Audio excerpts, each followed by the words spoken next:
Et sinon? Et sinon? Et sinon? Et sinon? Des personnalités, des questions superficiellement profondes ou profondément superficielles, pour un portrait différent. Florence Loirecaille, actrice. Où te sens-tu chez toi ? Bah justement, c'est compliqué parce que comme j'ai beaucoup grandi à l'étranger, j'ai vécu en Égypte, j'ai vécu en Indonésie, dans 2 endroits différents. J'ai toujours été habituée à partir tous les 3-4 ans, même si en Indonésie, je suis restée beaucoup plus longtemps. Mais je crois que le pays que j'ai trouvé, justement, c'est celui du jeu, en fait. J'ai pas vraiment d'endroit où je me sens chez moi. Comme c'était un peu compliqué pour moi quand j'étais enfant de devoir tout quitter comme ça du jour au lendemain. Et du coup, faire ce métier-là me permet de vivre des choses très fortes avec des gens. Et une fois le tournage terminé, voilà, j'ai habité cet endroit et maintenant je vais vivre ailleurs. C'est un peu là où je me sens chez moi. Quel est ton premier souvenir ? Le premier souvenir qui me vient là, bim, bam, boum, c'est un souvenir d'odeur. C'est en Indonésie, il y a un plat qu'on mange dans la rue qui s'appelle les lemper. Et c'est dans des feuilles de bananier, c'est du riz gluant avec du poulet. Voilà, c'est un souvenir très très fort. Dès que je sens l'odeur de ce plat indonésien, ça me wow. Qu'est-ce qui te fait rêver ? C'est un endroit à côté de Paris qui s'appelle le Théâtre du Soleil. C'est le premier endroit où je suis allée au théâtre quand je suis arrivée en France, quand j'avais 16 ans. Et je me souviens que c'était un peu compliqué d'accès. Il fallait traverser cette prairie, arriver dans ce lieu. Et là, j'ai vu ces guirlandes, j'ai vu Ariane Mouchkine à l'entrée qui déchirait les tickets des spectateurs. J'ai vu ces gens qui servaient à manger. Ça me rappelait la nourriture indonésienne de mon enfance. J'ai vu ces acteurs qui portaient des vêtements somptueux. J'ai vu ces musiciens. Cette mise en scène incroyable. Pour moi, c'est devenu un temple, cet endroit. Donc, à chaque fois que j'y vais, j'ai l'impression que je suis comme dans un rêve, en fait.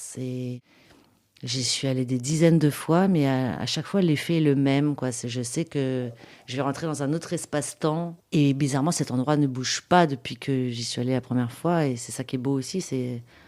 On se retrouve à chaque fois dans un rêve différent, dans un même lieu, mais avec les mêmes sensations, les mêmes odeurs.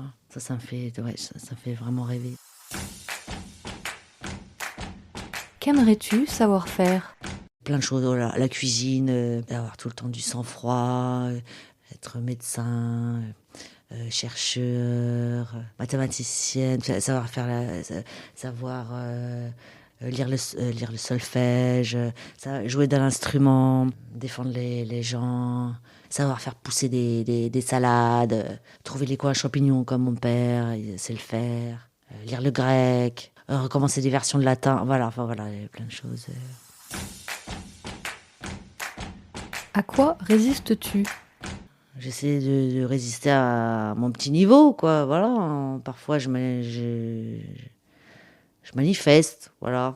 Je manifeste, j'aime bien être dans une manif, sentir que je fais partie d'une foule qui dit non. Ça fait du bien aussi, je trouve. Ça purge, c'est une bonne catharsis, voilà.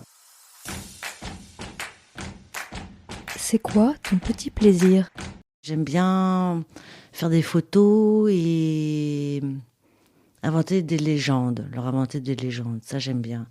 Quand dans la rue il se passe quelque chose de poétique ou qui se décale de la réalité et comment on peut créer des liens entre une photo et des mots, quoi.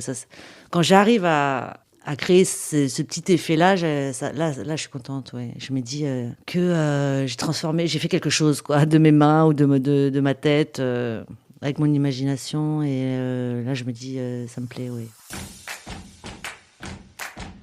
Qu'est-ce que tu ne supportes pas ? Je ne supporte pas les moutons de poussière. Ça, c'est un truc. Dès que je vois un mouton de poussière, j'ai envie de sortir l'aspirateur. Bon, ça, c'est un truc de maniaque, hein, je sais pas. Je supporte pas les gens qui manipulent. Je ne supporte pas les gens dans la rue qui se poussent pas quand on passe. Enfin, comme si on reconnaissait pas la personne en tant que corps. Enfin voilà, il y a ça va de ça à des choses très graves, quoi. C'est vaste, quoi. De quoi es-tu fière? Je crois que c'est d'avoir cru au fait que j'étais capable de jouer, enfin de témoigner de la vie, quoi. Voilà, c'était pas facile parce que au début c'est jamais facile, mais quand je vois que j'ai réussi à faire de ma passion mon métier, je crois que c'est une certaine fierté. Oui, c'est-à-dire qu'il y a un acteur qui me faisait aussi vachement rêver au Théâtre du Soleil, c'était Simon Abkarian. Pour moi, c'était comme un dieu, quoi. Pendant des années, ce qui m'a motivée pour, j'allais dire, subir les castings, parce qu'on faisait plein de castings et tout ça. Bon, parfois, il y avait des choses plus ou moins agréables. Mais je me disais toujours, j'ai ça en tête, le Théâtre du Soleil, un jour, j'irai, non, je ferai partie de la troupe du Théâtre du Soleil, un jour. C'était tellement mon objectif que quand des années après, j'ai croisé Simon Abkarian, que j'ai rencontré à plusieurs reprises, qui m'a ensuite invité à voir son spectacle au Théâtre du Soleil. Je me suis dit, tiens, là, oui, je suis fière du parcours que j'ai fait. Je me revoyais quand j'avais 16 ans, aller là-bas. Et je me dis, bon, voilà, j'ai réalisé un de mes rêves, quoi. Qu'est-ce qui t'émerveille? Plein de choses.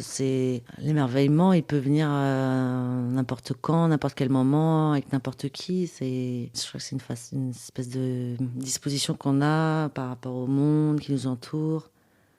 Il y a plein de choses qui peuvent émerveiller. Quelqu'un qu'on croise dans le métro, un geste, une parole, ou un regard. Ou alors quand on joue, s'il y a des moments quand on joue, on a l'impression que on pense plus à rien, il y a plus on sait plus qui on est, on